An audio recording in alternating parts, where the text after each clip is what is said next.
Tak očakávania boli veľké. Bolo to prvé moje derby.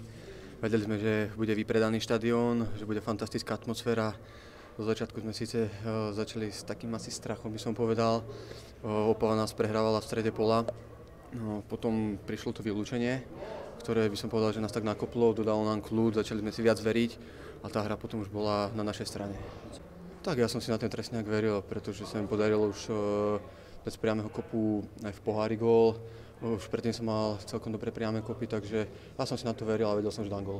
Chalani mi vraveli, že tam ide mladý golman, ktorý v podstate ešte poriadne nechytal, že by som len trafil bránu, ale ja som už od začiatku vedel, že to bude dávať do tej strany, pretože to bolo veľmi blízko.